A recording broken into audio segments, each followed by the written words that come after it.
Hello दोस्तों, स्वागत है आपका अपने ही यूट्यूब चैनल किस्से कहानियों की ऑडियो लाइब्रेरी पर। अभी हम सुन रहे हैं मुंशी प्रेमचंद्र द्वारा रचित उपन्यास कायाकल्प का भाग 16। तो चलिए सुनते हैं आज का भाग। चक्रधर को जेल में पहुंचकर ऐसा मालूम हुआ कि वह एक नई दुनिया में आ गए, जहां मनुष्य ही मनुष्य हैं, ईश्वर नहीं। उन्हें ईश्वर के दिए हुए वायु और प्रकाश के मुश्किल से दर्शन होते थे। मनुष्य के रचे हुए संसार में मनुष्य की कितनी हत्या हो सकती है, इसका उज्जवल प्रमाण सामने था। भोजन ऐसा मिलता था जिसे शायद कुत्ते भी सूंघकर छोड़ देते। वस्त्र ऐसे जिन्हें कोई भिखारी भी पैरों से ठुकरा देता, और परिश्रम इतना करना पड़ता था जितना बैल भी ना कर सके। जेल शासन का विभाग नहीं, पाशविक व्यवसाय है। आदमियों से जबरदस्ती काम लेने का बहाना, अत्याचार का निष्कंटक साधन। 2 रुपए रोज का काम लेकर 2 आने का खाना खिलाना ऐसा अन्याय है जिसकी कहीं नजीर नहीं मिल सकती। जिस परिश्रम से एक कुंबे का पालन होता हो, वह अपना पेट भी नहीं भर सकता। इंसाफ तो हम तब जाने जब अपराधी को दंड दीजिए, उससे खूब काम लीजिए, लेकिन उसकी मेहनत के पैसे उसके घर पहुंचा दीजिए। अपराधी के साथ उसके घर वालों की प्राण हत्या ना कीजिए। अगर यह कहिए कि अपराधी घर वालों की सलाह से अपराध करता है, तो उसका प्रमाण दीजिए। बहुत से कुकर्म ऐसे होते हैं जिनके घर वालों को गंध तक नहीं मिलती। ऐसी दशा में घर वालों को क्यों दंड दिया जाए? फिर नाबालिगों का क्या दोष? वह तो कुकर्म में शरीक नहीं होते, उनका क्यों खून करते हो? आदि से अंत तक सारा व्यापार घृणित, जघन्य, पैशाचिक और निंद्य है। अनीति की अक्ल यहाँ दंग है, दुष्टता भी यहाँ दांतों तले उंगली दबाती है। मगर कुछ ऐसे भी भाग्यवान हैं जिनके लिए ये जेल कल्प वृक्ष से कम नहीं। बैल अनाज पैदा करता है तो अनाज का भूसा खाता है। कभी कभी खली चोकर और दाना भी उसके कंठ तले पहुंच जाता है। कैदी बैल से भी गया गुजरा है। वह नाना प्रकार के शाक भाजी और फल फूल पैदा करता है, पर उसकी गंध भी उसे नहीं मिलती। नित्य प्रति सब्जी, फल और फूलों से भरी हुई डालियां हुक्काम के बंगलों पर पहुंच जाती हैं। कैदी देखता है और किस्मत ठोक कर रह जाता है। चक्रधर को चक्की पीसने का काम दिया गया। प्रातःकाल गेहूं तौल कर दे दिया जाता और संध्या तक उसे पीसना जरूरी था। कोई उज्र या बहाना न सुना जाता था। बीच में केवल एक बार खाने की छुट्टी मिलती थी। इसके बाद फिर चक्की में जुट जाना पड़ता था। वह बराबर सावधान रहते थे कि किसी कर्मचारी को उन्हें कुछ कहने का मौका न मिले, लेकिन गालियों में बात करना जिनकी आदत हो, उन्हें कोई कैसे रोकता? प्रायः रोज फटकार और गालियां खानी पड़ती थी, और उनकी रातें सोने के बदले रोने और दिल को शांत करने में कट जाती थी। किंतु विपत्ति का अंत यहीं तक न था। कैदी लोग उन पर ऐसी अश्लील, ऐसी अपमानजनक आवाजें कसते थे कि क्रोध और घृणा से उनका रक्त खौल उठता था, पर लहू का घूंट पीकर रह जाते थे। ना कोई शिकायत सुनने वाला था, ना घाव पर मरहम रखने वाला। सबसे बड़ी मुसीबत का सामना रात को होता था, जब दरवाजे बंद हो जाते थे और अपने आत्मसम्मान की रक्षा के लिए बाहुबल के सिवा कोई साधन ना होता था। उनके कमरे में 5 कैदी रहते थे। उनमें धन्ना सिंह नाम का एक ठाकुर भी था, बहुत ही बलिष्ठ और गजब का शैतान। वह उनका नेता था। वे सब इतना शोर मचाते, इतनी गंदी घृणोत्पादक बातें करते कि चक्रधर को कानों में उंगलियां डालनी पड़ती थी। उन्हें प्रतिक्षण यह भय रहता था कि ये सब न जाने कब मेरी दुर्गति कर डाले। रात को जब तक वे सो न जाएं, वह खुद ना सोते थे। हुक्म तो यह था कि कोई कैदी तंबाकू भी ना पीने पाए, पर यहाँ गांजा, भंग, शराब, अफीम, यहाँ तक कि कोकेन भी न जाने किस तिकड़म से पहुंच जाते थे।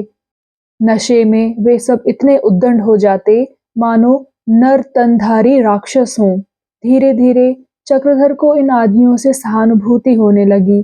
सोचा, इन परिस्थितियों में पड़कर कौन ऐसा प्राणी है जिसका पतन ना हो जाएगा। बहुत दिनों से सेवा कार्य करते रहने पर भी पहले उनको कैदियों से मिलने जुलने में झिझक होती थी। उनकी गंदी बातें सुनकर वह घृणा से मुंह फेर लेते थे। उन्हें सभी श्रेणी के मनुष्यों से साबिका पड़ चुका था, पर ऐसे निर्लज्ज, गालियां खाकर हंसने वाले, दुर्व्यसनों में डूबे हुए, मुंहफट, बेहया आदमी उन्होंने अब तक न देखे थे। उन्हें न गालियों की लाज थी, न मार का भय। कभी-कभी उन्हें ऐसी-ऐसी अस्वाभाविक ताड़नाएं मिलती थी कि चक्रधर के रोएं खड़े हो जाते थे। मगर क्या मजाल कि किसी कैदी की आंखों में आंसू आए। वह व्यापार देख-देख कर चक्रधर अपने कष्टों को भूल जाते थे। कोई कैदी उन्हें गाली देता तो चुप हो जाते और इस ताक में रहते थे कि कब इसके साथ सज्जनता दिखाने का अवसर मिले। तहसीलदार साहब का हुक्काम से मेलजोल था ही, रियासत में नौकर हुए थे, यह मेलजोल और भी बढ़ गया था। उन लोगों को देहातों से ला लाकर कोई न कोई सौगात भेजते रहते थे। उसी मुलाहजे की बदौलत उन्हें समय-समय पर चक्रधर के पास खाने-पीने की चीजें भेजने में कोई दिक्कत न होती थी। चक्रधर इन चीजों को पाते ही कैदियों में बांट देते। ऐसी लूट मचती कि कभी-कभी उनको अपने मुंह में जरा सा भी रखने की नौबत न आती। जेल के छोटे कर्मचारी तो चाहते थे कि हम ही सब कुछ हड़प कर जाएं, इसलिए जब वे चीजें उनके हाथ न लगकर कैदियों को मिल जाती थी, तो वे इसकी कसर चक्रधर से निकालते थे। काम लेने में और भी सख्ती करते, जरा-जरा सी बात पर गालियां देने पर तैयार हो जाते। लेकिन कैदियों पर चक्रधर की सज्जनता का कुछ न कुछ असर अवश्य होता था। चक्रधर के साथ उनका बर्ताव कुछ नम्र होता जाता था। जहां चक्रधर की हंसी उड़ाते थे, उन्हें मुंह चिढ़ाते थे, वहां अब उनकी बातों की ओर ध्यान देने लगे। आत्मा को आत्मा की ही आवाज जगा सकती है।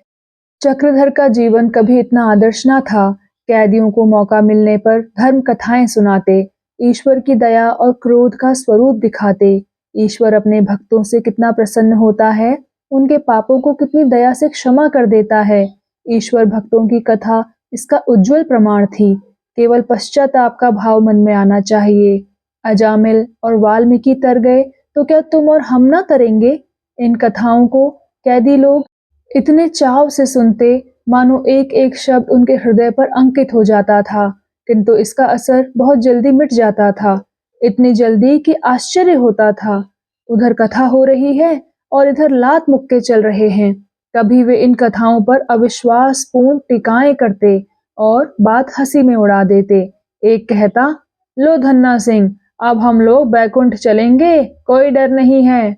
भगवान तो क्षमा कर ही देंगे, वहां खूब जलसा रहेगा। दूसरा कहता, धन्ना सिंह, मैं तुझे न जाने दूंगा, ऊपर से ऐसा ढकेलूंगा कि हड्डियां टूट जाएंगी। भगवान से कह दूंगा कि ऐसे पापी को बैकुंठ में रखोगे तो तुम्हारे नरक में सियार लौटेंगे। तीसरा कहता, यार वहां गांजा मिलेगा कि नहीं? अगर गांजे को तरसना पड़ा तो बैकुंठ ही किस काम का? बैकुंठ तो तब जाने कि वहां ताड़ी और शराब की नदियां बहती हों। चौथा कहता, अजी यहाँ से बोरियों गांजा और चरस लेते चलेंगे। वहां के रखवाले क्या घूस ना खाते होंगे? उन्हें भी कुछ दे दिलाकर काम निकाल लेंगे। जब यहाँ जुटा लिया तो वहां भी जुटा ही लेंगे। पर ऐसी अभक्तिपूर्ण आलोचनाएं सुनकर भी चक्रधर हताश न होते। शनैः-शनैः उनकी भक्ति चेतना स्वयं दृढ़ होती जाती थी। भक्ति की ऐसी शिक्षा उन्हें कदाचित और कहीं न मिल सकती। बलवान आत्माएं प्रतिकूल दशाओं में ही उत्पन्न होती हैं। कठिन परिस्थितियों में उनका धैर्य और साहस, उनकी सहृदयता और सहिष्णुता, उनकी बुद्धि और प्रतिभा अपना मौलिक रूप दिखाती है। आत्मोन्नति के लिए कठिनाइयों से बढ़कर कोई विद्यालय नहीं। कठिनाइयों में ही ईश्वर के दर्शन होते हैं और हमारी उच्चतम शक्तियां विकास पाती हैं। जिसने कठिनाइयों का अनुभव नहीं किया, उसका चरित्र बालू की भांति है, जो वर्षा के पहले ही झोंके में गिर पड़ती है। उस पर विश्वास नहीं किया जा सकता। महान आत्माएं कठिनाइयों का स्वागत करती हैं, उनसे घबराती नहीं, क्योंकि यहाँ आत्मोत्कर्ष के जितने मौके मिलते हैं, उतने और किसी दशा में नहीं मिल सकते। चक्रधर इस परिस्थिति को एक शिक्षार्थी की दृष्टि से देखते थे और विचलित न होते थे। उन्हें विश्वास था कि प्रकृति उन्हीं प्राणियों को परीक्षा में डालती है, जिनके द्वारा उसे संसार में कोई महान उद्देश्य पूरा कराना होता है। इस भांति कई महीने गुजर गए। एक दिन संध्या समय चक्रधर दिन भर के कठिन श्रम के बाद बैठे संध्या कर रहे थे कि कई कैदी आपस में बातें करते हुए निकले। आज इस दरोगा की खबर लेनी चाहिए। जब देखो गालियां दिया करता है, सीधे मुंह तो बात ही नहीं करता, बात बात पर मारने दौड़ता है। हम भी तो आदमी हैं, कहाँ तक सहें। अब आता ही होगा, ऐसा मारो कि जन्म भर को दाग हो जाए। यही ना होगा कि साल 2 साल की मियाद बढ़ जाएगी, बच्चा की आदत तो छूट जाएगी। चक्रधर इस तरह की बातें अक्सर सुनते थे, इसलिए उन्होंने इस पर कुछ विशेष ध्यान न दिया। मगर भोजन के समय ज्यों ही दरोगा साहब आकर खड़े हुए और एक कैदी को देर से आने के लिए मारने दौड़े कि कई कैदी चारों तरफ से दौड़ पड़े और मारो मारो का शोर मच गया। दरोगा जी की सिट्टी पिट्टी गुल हो गई। कहीं भागने का रास्ता नहीं, कोई मददगार नहीं। चारों तरफ दीन नेत्रों से देखा, जैसे कोई बकरा भेड़ियों के बीच में फंस गया हो। सहसा धन्ना सिंह ने आगे बढ़कर दारोगा जी की गर्दन पकड़ी और इतनी जोर से दबाई कि उनकी आंखें बाहर निकल आई। चक्रधर ने देखा अब अनर्थ हुआ चाहता है, तो तीर की तरह झपटे, कैदियों के बीच में घुसकर धन्ना सिंह का हाथ पकड़ लिया और बोले, हट जाओ, क्या करते हो। धन्ना सिंह का हाथ ढीला पड़ गया, लेकिन अभी तक उसने गर्दन न छोड़ी। चक्रधर बोले, छोड़ो इन्हें, ईश्वर के लिए। धन्ना सिंह बोले, जाओ भी, बड़े ईश्वर की पूंछ बने हो। जब यह रोज गालियां देता है, बात बात पर हंटर जमाता है, तब ईश्वर कहाँ सोया रहता है जो इस घड़ी जाग उठा। हट जाओ सामने से, नहीं तो सारा बाबूपन निकाल दूंगा। पहले इससे पूछो, अब तो किसी को गालियां ना देगा, मारने तो ना दौड़ेगा। दरोगा जी बोले, कसम कुरान की, जो कभी मेरे मुंह से गाली का एक हरफ भी निकले। धन्ना सिंह बोले, कान पकड़ो। दरोगा बोला, कान पकड़ता हूँ। धन्ना सिंह बोले, जाओ बच्चा, भले का मुंह देखकर उठे थे, नहीं तो आज जान न बचती। यहाँ कौन कोई रोने वाला बैठा हुआ है। चक्रधर बोले, दरोगा जी, कहीं ऐसा ना कीजिएगा कि जाकर वहां से सिपाहियों को चढ़ा लाइए और इन गरीबों को भुनवा डालिए। दारोगा बोला, लाहौल बिला कुव्वत, इतना कमीना नहीं हूं। दारोगा चलने लगे तो धन्ना सिंह ने कहा, मियाँ, गारद सारद बुलाई तो तुम्हारे हक में बुरा होगा, समझाए देते हैं। हमको क्या, ना जीने की खुशी है ना मरने का रंज, लेकिन तुम्हारे नाम को कोई रोने वाला ना रहेगा। दारोगा जी तो यहाँ से जान बचाकर भागे, लेकिन दफ्तर में जाते ही गारद के सिपाहियों को ललकारा, हाकिम जिला को टेलीफोन किया और खुद बंदूक लेकर समर के लिए तैयार हुए। दम के दम में सिपाहियों का दल संगीने चढ़ाए आ पहुंचा और लपक कर भीतर घुस पड़ा। पीछे पीछे दारोगा जी भी दौड़े। कैदी चारों ओर से घिर गए। चक्रधर पर चारों ओर से बौछार पड़ने लगी। धन्ना सिंह बोले, अब कहो भगत जी, छुड़वा तो दिया, जाकर समझाते क्यों नहीं। गोली चली तो? एक कैदी बोला, गोली चली तो पहले इन्हीं की चटनी की जाएगी। चक्रधर बोले, तुम लोग अब भी शांत रहोगे तो गोली ना चलेगी, मैं इसका जिम्मा लेता हूँ। धन्ना सिंह बोला, तुम उन सबों से मिले हुए हो, हमें फंसाने के लिए यह ढोंग रचा है। दूसरा कैदी बोला, दगाबाज है, मार के गिरा दो। चक्रधर बोले, मुझे मारने से अगर तुम्हारी भलाई होती हो तो यही सही। तीसरा कैदी बोला, तुम जैसे सीधे आप हो वैसे ही सबको समझते हो, लेकिन तुम्हारे कारण हम लोग सेंत मेंत में पिटे की नहीं। धन्ना सिंह बोला, सीधा नहीं, उनसे मिला हुआ है। भगत सभी दिल के मैले होते हैं, कितनों को देख चुका हूं। तीसरा कैदी बोला, तुम्हारी ऐसी तैसी, तुम्हें फांसी दिलाकर इन्हें राज ही तो मिल जाएगा, छोटा मुंह बड़ी बात। चक्रधर ने आगे बढ़कर कहा, दारोगा जी, आखिर आप चाहते क्या हैं, इन गरीबों को क्यों घेर रखा है। दारोगा ने सिपाहियों की आड़ से कहा, यही उन सब बदमाशों का सरगना है, खुदा जाने किस हिकमत से उन सबों को मिलाए हुए है। इसे गिरफ्तार कर लो, बाकी जितने हैं उन्हें खूब मारो, मारते मारते हलवा निकाल लो सुअर के बच्चों का। इनकी हिम्मत कि मेरे साथ गुस्ताखी करें। चक्रधर बोले, आपको कैदियों को मारने का कोई मजाज नहीं है। धन्ना सिंह बोला, जबान संभाल के दारोगा जी। दारोगा बोला, मारो इन सुअरों को। सिपाही कैदियों पर टूट पड़े और उन्हें बंदूकों के कुंदों से मारना शुरू किया। चक्रधर ने देखा कि मामला संगीन हुआ चाहता है तो बोले, दारोगा जी, खुदा के वास्ते यह गजब ना कीजिए। कैदियों में खलबली पड़ गई। कुछ इधर उधर से फावड़े, कुदालें और पत्थर ला लाकर लड़ने पर तैयार हो गए। मौका नाजुक था। चक्रधर ने बड़ी दीनता से कहा, मैं आपको फिर समझाता हूँ। दारोगा बोला, चुप रहे सुअर का बच्चा। इतना सुनना था कि चक्रधर बाज की तरह लपककर दारोगा जी पर झपटे। कैदियों पर कुंदों की मार पड़नी शुरू हो गई थी। चक्रधर को बढ़ते देखकर उन सब ने पत्थरों की वर्षा शुरू की। भीषण संग्राम होने लगा। एकाएक चक्रधर ठिठक गए। ध्यान आ गया, स्थिति और भयंकर हो जाएगी। अभी सिपाही बंदूक चलाना शुरू कर देंगे। लाशों के ढेर लग जाएंगे। अगर हिंसक भावों को दबाने का कोई मौका हो सकता है तो वह यही मौका है। ललकार कर बोले, पत्थर ना फेंको, पत्थर ना फेंको, सिपाहियों के हाथों से बंदूक छीन लो। सिपाहियों ने संगीनें चढ़ानी चाही, लेकिन उन्हें इसका मौका ना मिल सका। एक एक सिपाही पर 10-10 कैदी टूट पड़े और दम के दम में उनकी बंदूकें छीन ली। सिपाहियों ने रौब के बल पर आक्रमण किया था। उन्हें विश्वास था कि कुंदों की मार पड़ते ही कैदी भाग जाएंगे।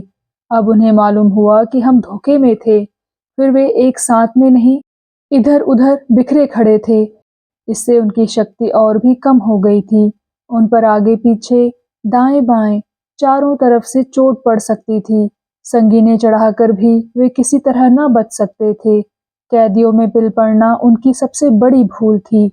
उनके ऐसे हाथ पांव फूले, होश ऐसे गायब हुए कि कुछ निश्चय न कर सके कि इस समय क्या करना चाहिए।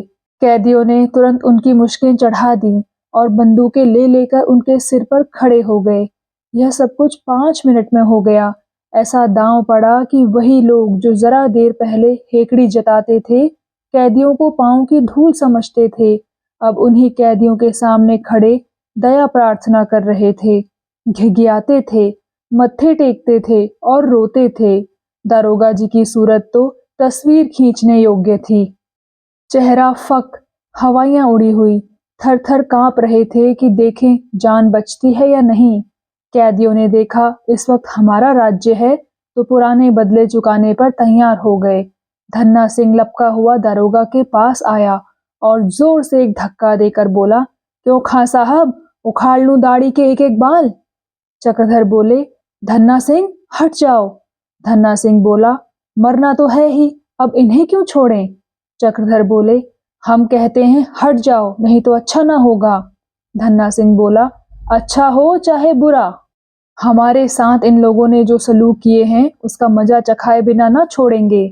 एक कैदी बोला, हमारी जान तो जाती ही है, पर इन लोगों को ना छोड़ेंगे। दूसरा बोला, एक एक की हड्डियां तोड़ दो, 2-2, 4-4 साल और सही। अभी कौन सुख भोगे हैं जो सजा को डरे, आखिर घूम घाम कर यही तो फिर आना है। चक्रधर बोले, मेरे देखते तो यह अनर्थ ना होने पाएगा। हाँ, मर जाऊं तो जो चाहे करना। धन्ना सिंह बोला, अगर ऐसे बड़े धर्मात्मा हो तो इनको क्यों नहीं समझाया। देखते नहीं है कितनी सांसत होती है। तुम ही कौन बचे हुए हो, कुत्तों को भी मारते दया आती है। क्या हम कुत्तों से भी गए बीते हैं। इतने में सदर फाटक पर शोर मचा। जिला मजिस्ट्रेट मिस्टर जिम सशस्त्र पुलिस के सिपाहियों और अफसरों के साथ आ पहुंचे थे। दारोगा जी ने अंदर आते वक्त किवाड़ बंद कर लिए थे, जिससे कोई कैदी भाग ना पाए। यह शोर सुनते ही चक्रधर समझ गया कि पुलिस आ गई। बोले, अरे भाई, क्यों अपनी जान के दुश्मन हुए हो। बंदूकें रख दो और फौरन जाकर किवाड़ खोल दो, पुलिस आ गई।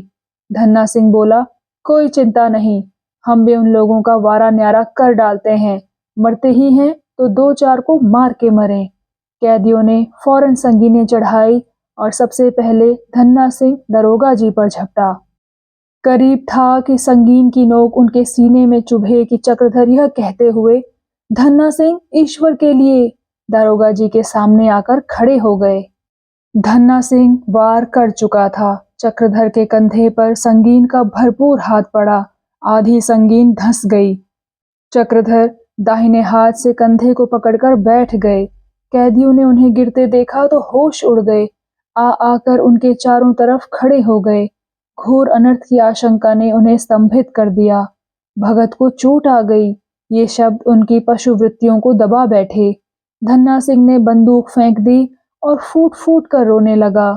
मैंने भगत के प्राण लिए, जिस भगत ने गरीबों की रक्षा करने के लिए सजा पाई, जो हमेशा उनके लिए अफसरों से लड़ने को तैयार रहता था, जो नित्य उन्हें अच्छे रास्ते पर ले जाने की चेष्टा करता था, जो उनके बुरे व्यवहारों को हँस-हँस कर सह लेता था, वही भगत धन्ना सिंह के हाथ जख्मी पड़ा है। धन्ना सिंह को कई कैदी पकड़े हुए हैं। ग्लानि के आवेश में वह बार-बार चाहता है कि अपने को उनके हाथों से छुड़ाकर वही संगीन अपनी छाती में चुभा ले, लेकिन कैदियों ने इतने जोर से जकड़ रखा है कि उसका कुछ बस नहीं चलता। दरोगा ने मौका पाया तो सदर फाटक की तरफ दौड़े कि उसे खोल दूं। धन्ना सिंह ने देखा कि यह हजरत, जो सारे फसाद की जड़ है, बेदाग बचे जाते हैं, तो उसकी हिंसक वृत्तियों ने इतना जोर मारा कि एक ही झटके में वह कैदियों के हाथ से मुक्त हो गया और बंदूक उठाकर उनके पीछे दौड़ा। चक्रधर के खून का बदला लेना जरूरी था। करीब था कि दरोगा जी पर फिर वार पड़े कि चक्रधर फिर संभल कर उठे और एक हाथ से अपना कंधा पकड़े लड़खड़ाते हुए चले। धन्ना सिंह ने उन्हें आते देखा तो उसके पांव रुक गए। भगत अभी जीते हैं, इसकी उसे इतनी खुशी हुई कि वह बंदूक लेकर पीछे की ओर चला और उनके चरणों पर सिर रखकर रोने लगा। ऐसी सच्ची खुशी उसे अपने जीवन में कभी न हुई थी। चक्रधर ने कहा, सिपाहियों को छोड़ दो। धन्ना सिंह बोला, बहुत अच्छा भैया, तुम्हारा जी कैसा है?